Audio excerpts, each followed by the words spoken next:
Hello and welcome. This may be one of the most important videos I ever make. I came upon this video talking about the 12 universal laws. First I was like, okay, sounds pretty cool. So I clicked on the video, started watching it.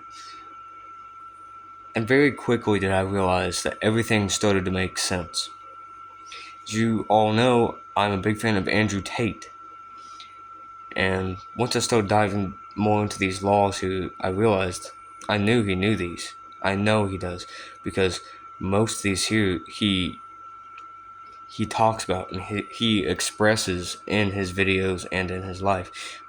He never specifically talks about the 12 universal laws, saying that they're these laws, but I've known he talks about them.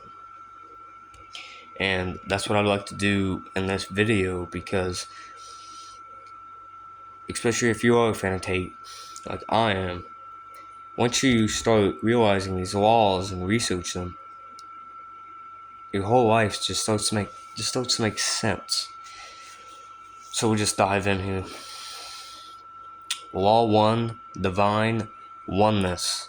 I'm going to sum all of these up. I don't want this to be an hour-long video. But it basically sums up to everything is connected. Thoughts, actions, and emotions are more than just private experiences, but riddles in the universe.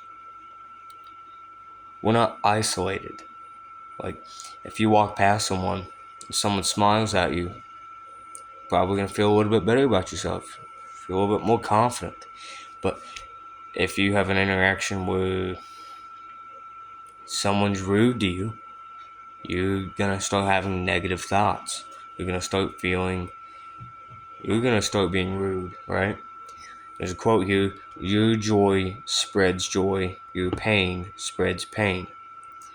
And we are not just passive observers in this universe, but we are interactive. We are interactive in this reality. Law 2, vibrations. I'm sure you've all heard of this before. Like, we all put out different vibrational frequency, and everything in the universe is in constant motion. Everything is at its own frequency. So, if you think more positive thoughts, more positive things are going to be coming your way. And vice versa. If you think more negatively, more negative things are going to start coming your way. And say you think more negatively, you're going to be attracted to more negative people, right? Because that's just what you're thinking. It's what you're basically telling the universe, that you want negative stuff in your life. And if you want to dive more into this, search up The Secret. It's a book, and I'm pretty sure they made a movie as well. It's called The Secret, and it talks about the law of attraction, which I'm going to talk about here in a few minutes. It basically talks about all this stuff as well. But like I was saying, and if you think more positive thoughts, you're going to be attracted to more positive people that have higher vibration, people who are more confident, more energized, etc. And so something you need to do is observe your thoughts and actions. And you need to think to yourself, what kind of energy am I sending off into the universe? Who am I attracting? What am I attracting? Another thing you can do is gratitude journaling. Write down what you're grateful for every day. Like 10 things, 5 things, 20 things, as many as you can. And that's going to help to build a more grateful mindset. And so it starts to help promote more grateful thoughts in your head. And so that gratefulness is more of like an autopilot sort of thing, more than you having to force it. And you will have to force it at the beginning, but then it just starts becoming automatic, and like you'll see something like, oh, I'm so thankful for that. Like, thank you this, I'm thankful for that. And it just happens. It flows through you. Law 3 is action. Tate loves this one. You can't just sit around and wait for something to happen. You have to make it happen yourself. Who's going to be more successful end? The guy who sits around and ponders what kind of business to start, or the guy who just takes action and starts one, and even if he fails, he's going to have more experience than the guy who's still at step one trying to figure out what business model is perfect for him. Law 4, correspondence. The patterns in truth are a reflection of your inner world. External factors aren't random, but come from your inner world. You can change your external reality through your inner world. If your outer world is chaos, your inner world is as well. Vice versa. If your inner mind is calm, peaceful, grateful, that's the kind of attitude and people and things that's going to be coming your way. Law 5, attraction. Like attracts like. So what you think about is attracted to you. So if you put out thoughts of money and you're always thinking about money and trying to get money, it's going to be attracted to you, right? And you can't just think it. You've got to believe it. You've got to put emotion to it. You've got to put action into it.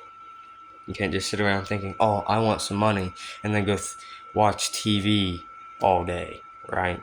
There's no action, there's no belief, there's no emotion, because you obviously don't want it enough if you're just sitting around watching TV all day. Law 6, cause and effect. Every action sets off a chain reaction that leads to effect. Every action leads to thought and emotion. Plant seeds of goodwill. So if you do a good deed for someone, like pay for someone's lunch, pay for someone's food, help someone study, help someone on a paper or something, and not expect anything in return, like actually not expect anything in return, that's telling the universe that it should give you something. The universe is fair. Yin and yang, I'm sure you've heard of that. If you work out, you're basically telling the universe, I want to be fit, so it's going to get you fit if you train correctly and you eat properly, etc., etc. Law 7, compensation. The great balance, yin, yang. A balance between give and receive. The universe operates on fairness. Act without wanting something in return. Every act goes into the universal bank. So the more good deeds, the more good things come to you. The more bad deeds, the more bad things that come to you. Law 8, perpetual transmutation. Energy is always changing. It's always in flux. Positive energy has the power to change other energy around you. So if you have a high enough positive vibration or energy, and you walk into a room and there's someone just gloomy, depressed, sad, has total negative energy, if you're positive, if you have enough positive energy flowing, you can change their negative to a positive. Like if you have enough energy, you have enough confidence, and you high enough built in energy, you can change their negative to your positive, or vice versa. If you're negative and sad and down, someone with enough positive energy comes out and talks to you, you're gonna be more positive yourself. Law 9, relativity. Perspective shapes our reality. You create your opinions based on your experiences. And which I know Tate has talked about this many times, saying if one guy says 2 plus 2 is 4, and one says 2 plus 2 is 5, but the guy who says 2 plus 2 is 5 knocks the guy who says 4 out, even though the guy was right, the guy who knocked the guy out is right because he won the battle, right? And so